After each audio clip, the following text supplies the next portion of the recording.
Aujourd'hui, je vais te parler de quelque chose que peu de femmes osent croire possible. Il s'agit d'activer les codes du miracle.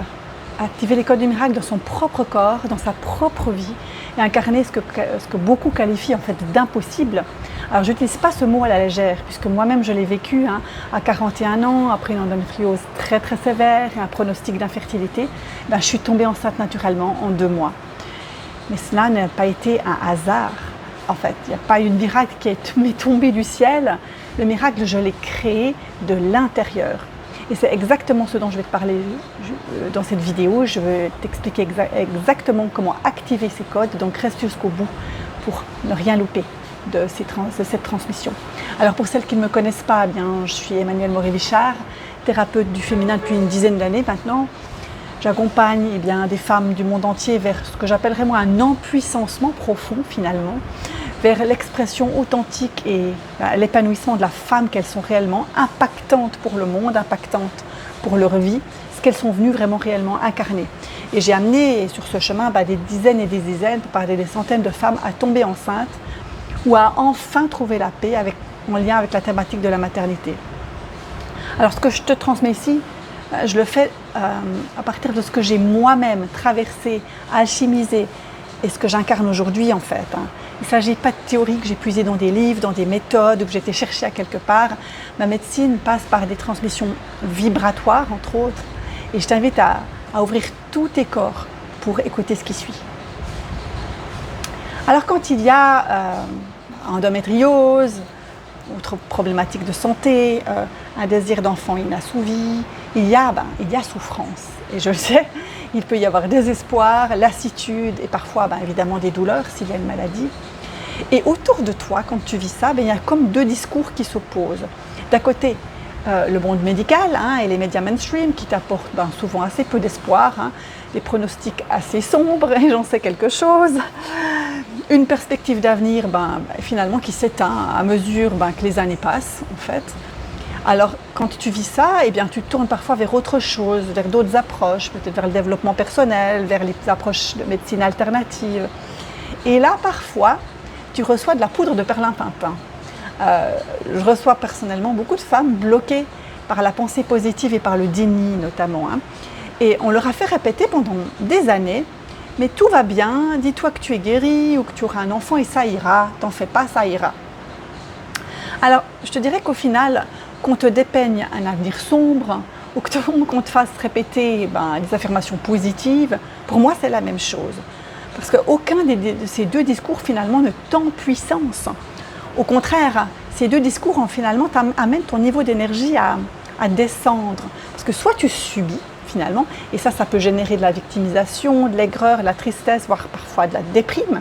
J'accueille des femmes qui sont parfois dans une profonde même dépression, qui ont reçu ces discours-là. Soit tu es dans l'hyperaction de surface, je dirais. C'est-à-dire que l'idéologie, la pensée magique, l'agitation qui va dans le sens de la croyance à laquelle tu veux t'accrocher. Et dans les 2 cas, en fait, tu n'as pas accès à ta vraie puissance et l'énergie du miracle n'est pas possible. Il existe pourtant une autre voie, une 3e voie, je dirais, celle qui justement amène le plus souvent au plus de succès, et c'est la voie de l'empuissancement. Celle qui te conduit à créer le miracle. Et le mot miracle, pour moi, il est très très mal compris. Il est très mal compris dans notre monde matérialiste, où on oscille entre 2 extrêmes finalement. D'un côté, il n'existe que la matière, rien d'autre. Ou je prie, je crois, j'ouvre les bras et j'attends que ça tombe. Le côté plutôt religion. Mais pour moi, aucune des 2 n'est vraiment porteuse pour un être humain qui se tient debout dans sa vérité. Le miracle, ce n'est ni du tout matériel, ni de la magie qui te tombe sur la tête en fait. C'est autre chose. C'est quelque chose que la plupart d'entre nous, on n'apprend jamais. Alors avant que je t'explique comment on l'active, cette énergie, j'ai besoin de te rappeler quand même comment fonctionne le monde d'une certaine façon. Alors, tu vois, derrière la matière, il y a de l'énergie. En réalité, tout est énergie. Même la matière, dans notre matrice, tout est énergie. Nos échanges, tout ce qui est créé, tout est énergie. Et il y a des choses que nous ne voyons pas, mais qui sont pourtant bien là, parce que tout se crée sur le plan éthérique, en fait, donc sur le plan invisible.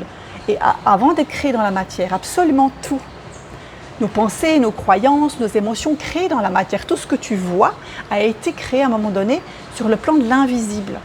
Ce qui se trouve dans le champ collectif, donc ce qu'on appelle les égrégores, se manifeste dans la matière à un moment ou à un autre. Donc le corps humain n'est pas que de la matière, c'est de l'énergie. Mais nous avons d'autres corps, nous avons un corps émotionnel, nous avons un corps mental, justement un corps énergétique, différents corps. Et toute l'histoire de ce qu'on peut appeler notre âme est contenue dans ce champ.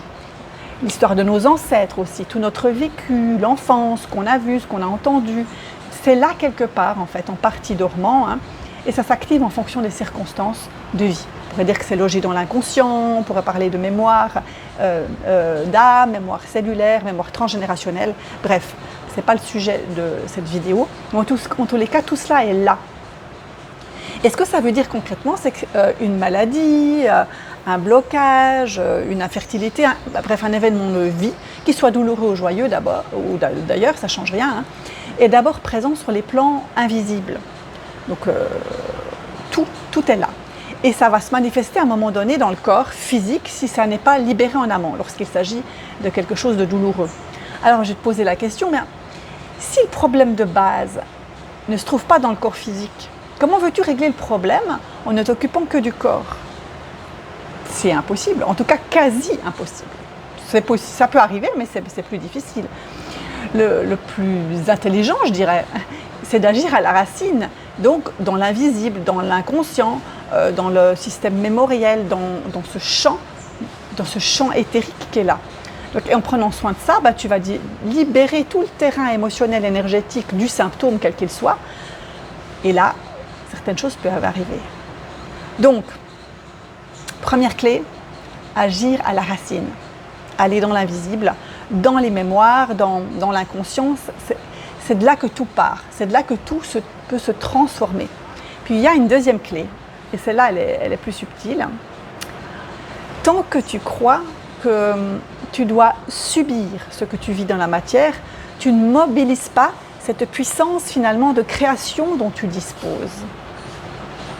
C'est-à-dire que quand tu t'identifies à des croyances, par exemple, on ne peut pas guérir de l'endométriose, ou le médecin m'a dit que je n'aurais pas d'enfant, ou bref, nous baignons dans un nombre de dizaines, de millions de croyances. Et bien quand tu adhères en fait à un égrégore de pensée, quand tu adhères à cette croyance.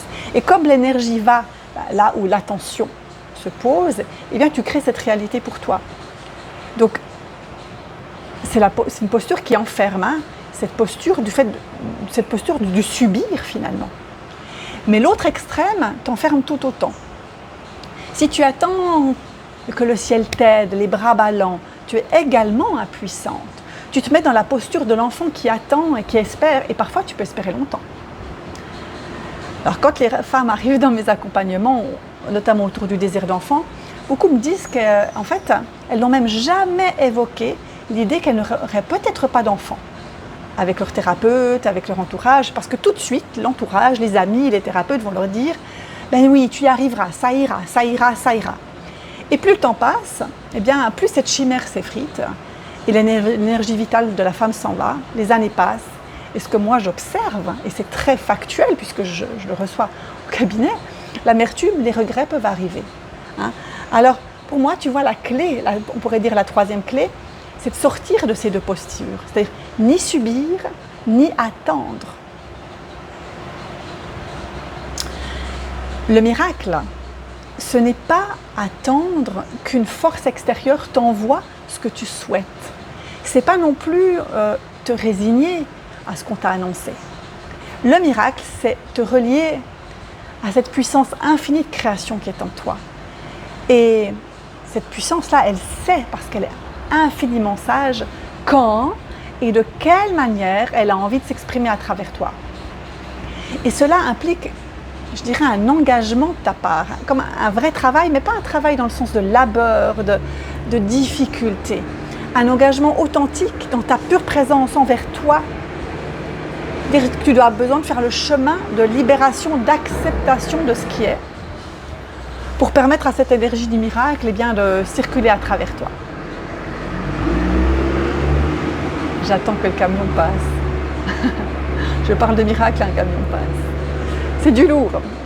Donc le miracle, ce n'est pas magique. En revanche, c'est extraordinaire, extraordinaire. Parce que ça met dans la matière, je dirais, quelque chose qui était enfoui en toi, peut-être même blessé, très vulnérable, mais qui vient de toi, qui vient de tes entrailles, qui vient de qui tu es profondément. Alors tu vois, le moment où j'ai appris ma propre grossesse, c'était absolument extatique et j'en parle, hein, ça a été un des moments les plus extatiques de ma vie, les plus joyeux. Mais bien sûr, pour la plupart des femmes, c'est un moment joyeux. Mais dans mon cas, ça a été vraiment exceptionnel. Pourquoi ? Parce que d'une part, les circonstances en fait n'auraient pas dû être celles-là, c'était improbable.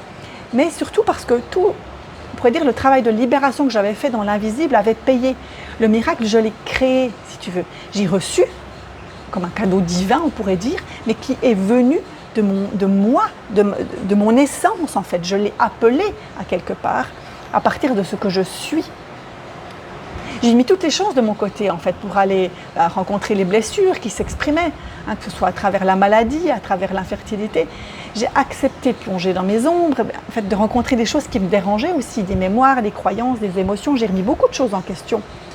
J'ai aussi accepté de faire le chemin d'acceptation que oui, peut-être je n'aurai pas d'enfant.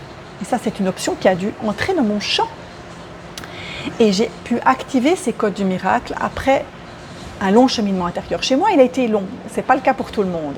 Chez moi, ça a dû être un très long voyage qui a dépassé tout ce qu'on peut s'imaginer. J'ai voyagé dans l'espace-temps, mais ça, c'est difficile à décrire avec les mots et ça faisait partie de mon chemin de vie, ça faisait partie de ma mission. Ce n'est pas le chemin de tout le monde.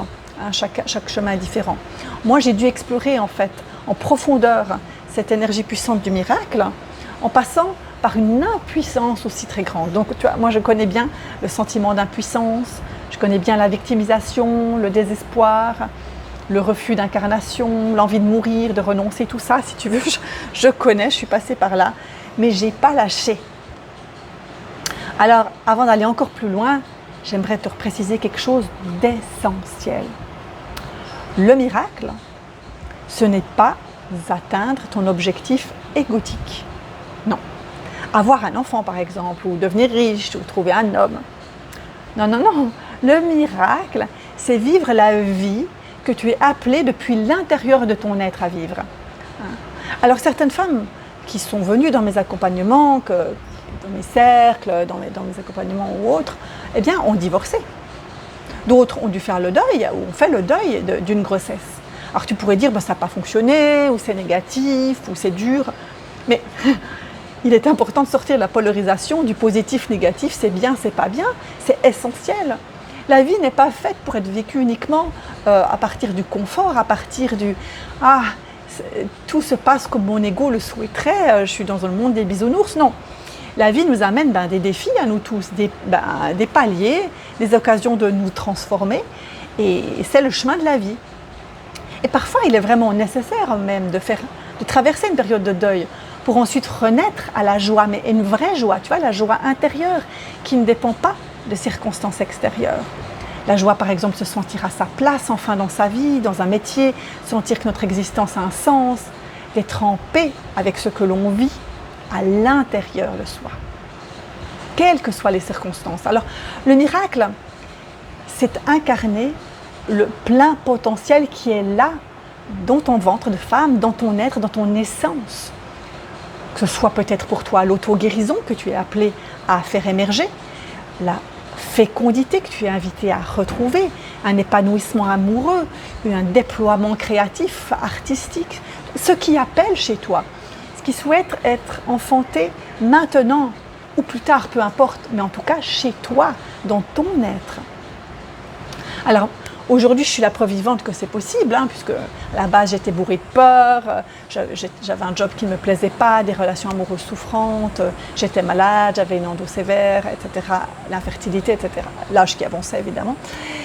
Et puis, je suis devenue une femme qui a retrouvé sa mission, comme j'ai retrouvé les rails de mon âme, donc une mission qui résonne avec qui je suis, qui m'anime en tout cas de l'intérieur. Je suis mariée à un homme équilibré, qui était une chose nouvelle pour moi. Je suis maman, je suis guérie de l'endométriose, je vis dans un lieu de vie agréable, etc. Attention, j'ai des défis également, mais c'est pour te montrer à quel point j'ai transmuté beaucoup de choses. Alors, j'ai pas passé mon temps à attendre, tu vois, à prier le ciel en attendant que ça vienne. Même si la spiritualité fait partie intégrante de ma vie, hein. Pour moi, la vie est spirituelle par essence et ma vie quotidienne est animée par l'esprit. Hein. C'est ça, être spirituel. Non, mais j'ai été rencontrer en fait, dans la vérité, ce qui faisait obstacle à cette énergie du miracle. J'ai retrouvé, tu vois, ces codes. Et c'est ce que je transmets aujourd'hui. Il se trouve que les femmes qui viennent à moi, eh bien, elles enfantent. Que ce soit un bébé, que ce soit un livre ou une activité professionnelle totalement inédite, une relation amoureuse, féconde. Alors, pas toujours dans l'immédiat, parce qu'il y a un temps divin, un timing divin, je dirais, et il ne dépend pas à nouveau de la dimension égotique, mais elles enfantent. Et ce que je viens de te partager là, évidemment, ne peut te parler que si tu as une énergie de pionnière. Même si tu ne sais pas que tu l'es, ni comment. Mais en tout cas, ce discours, évidemment, ne va te parler que si tu es une femme qui vient tracer un chemin différent que sa mère, que sa grand-mère, que les autres femmes de sa lignée. Un chemin de courageuse. Et ce n'est pas pour être différente. C'est parce que tu es appelée à amener autre chose, à vivre les choses d'une façon peut-être qui est nouvelle, inédite pour la société, pour toi, pour ta lignée. Voilà, alors si tu te reconnais dans ce que je viens de te partager, si tu te sens touché, je t'invite à liker cette vidéo. Je t'invite même à t'inscrire à ma newsletter, tu trouveras le lien ci-dessous, parce que c'est un espace plus intime où je peux y partager plus de choses. Les réseaux sociaux étant ce qu'ils sont, eh bien, ils peuvent aussi disparaître d'un jour à l'autre. Hein. Et tu seras un peu informé de différentes transmissions que je propose. Et puis, comme je te l'ai dit, n'hésite pas à liker, à commenter, à partager cette vidéo parce que ces transmissions que je les fais à partir du cœur, elles sont gratuites, elles contiennent des codes importants de guérison. Et tu vois, c'est important de ne pas te mettre uniquement dans la posture de la consommatrice. Et par rapport à mon contenu, par rapport au contenu d'autres personnes qui te parlent, qui t'apportent quelque chose, c'est important. Ça fait partie aussi de cette posture finalement. Quand on veut créer le miracle, eh bien c'est important aussi d'être en gratitude par rapport à tout ce qu'on a déjà, au lieu de cultiver le manque, mais tout ce qui nous est offert, proposé pour avancer sur ce chemin inspirant. Et je sais que vous êtes nombreuses à me suivre dans l'ombre et je reçois souvent des messages d'ailleurs des années plus tard. On me dit, voilà, maintenant je suis enfin prête à venir travailler avec toi. Ou bien, merci, tellement merci pour ce que tes vidéos m'ont permis de guérir ou d'approfondir, etc. J'offre vraiment tout cela avec cœur. Je suis vraiment très très heureuse de vous lire, de recevoir vos réflexions, vos commentaires. Et si cette vision du miracle te parle, eh bien, dis-le moi. J'espère qu'elle t'aura en tout cas fait réfléchir, t'aura fait avancer sur ton propre chemin. Et je te dis à très vite. Ciao.